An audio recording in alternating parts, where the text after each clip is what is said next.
உத்தரப்பிரதேசத்தில் அயோத்தியாவில் ராமர் கோவிலை கட்டி முடித்து பிரமாண்டமான விழாவை நடத்தி நாள் முழுவதும் அங்கே அவர் தவம் இருந்து ஒரு மாபெரும் மாயையை மக்களிடையே உருவாக்கினார்.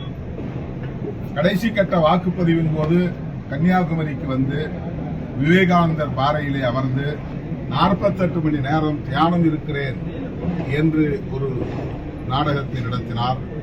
இவை அனைத்தையும் தவிடுபடியாக்கியிருக்கிறார்கள் மக்கள். இந்த நாடக அரசியலை ஒருபோதும் ஏற்க மாட்டோம். ராமரின் பெயரால் நடத்துகிற அரசியல் இந்து சமூகத்தினருக்கு எந்த வகையிலும் பயனளிக்கக்கூடியதல்ல என்று பெரும்பான்மை இந்துக்களே இன்றைக்கு பிஜேபியையும் பிஜேபி தலைமையிலான கட்சிகளையும் புறந்தள்ளி இருக்கிறார்கள். அதுதான் இந்த தேர்தல் முடிவில் நாம் மக்கள் தீர்ப்பின் மூலம் அறிகிற உண்மையாக உள்ளது. மூன்றாவது முறை அகில இந்திய அளவில் இவ்வளவு பெரிய ஆதரவை நல்கியிருக்கிற இந்திய நாட்டு மக்கள் அனைவருக்கும் நெஞ்சார்ந்த நன்றியை உரித்தாக்குகிறோம். அதே வேளையில் இந்த வாய்ப்பை பயன்படுத்தி நாட்டையும் மக்களையும் காப்பாற்றுவதற்கு, ஜனநாயகத்தையும் அரசமைப்பு சட்டத்தையும் பாதுகாப்பதற்கு ஏதுவாக பிடிபி கட்சியின் தலைவர் சந்திரபாபு நாயுடு அவர்களும், ஐக்கிய ஜனதா தளத்தின் தலைவர் திரு நிதிஷ்குமார் அவர்களும், மகாராஷ்டிராவில் இருக்கிற ஷிண்டே தலைமையிலான சிவசேனா அமைப்பும், காங்கிரஸ் தலைமையிலான இந்த இந்தியா கூட்டணியின் பக்கம் கைகோர்க்க வேண்டும். நவீன் பட்நாயக் அவர்களும் இந்த அணியோடு இணைய வேண்டும். அப்போதுதான் இங்கே 10 ஆண்டு கால இருண்ட ஆட்சியை, மோடியின் தலைமையிலான மக்கள் விரோத ஆட்சியை உறுதியாக தூக்கி எறிய முடியும். அவர்களுக்கு, அவருடைய அரசியலுக்கு சமாதி கட்ட முடியும். ஆகவே இந்த தருணத்தில் ஜனநாயக சக்திகளாக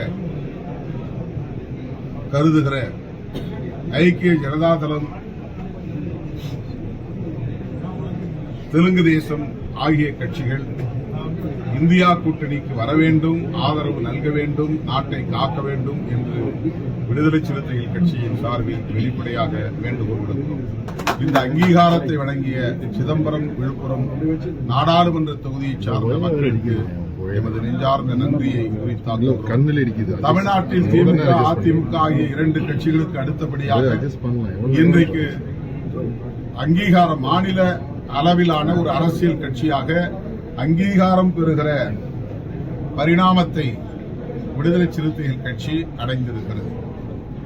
ஏற்கனவே அங்கீகாரம் பெற்ற பாமக, தேமுதிக போன்ற கட்சிகள் அந்த அங்கீகாரத்தை இழந்து நிற்கிற நிலையில் இன்றைக்கு தென்னிந்தியாவிலேயே ஒரு மாநில கட்சி, அம்பேத்கர் கொள்கைகளை பேசுகிற ஒரு இயக்கம், இன்றைக்கு அனைத்து தரப்பு மக்களின் நல்லாதரவோடு இந்த இயக்கம் அனைவருக்குமான இயக்கம் என்கிற அங்கீகாரத்தை பெற்றிருக்கிறோம்.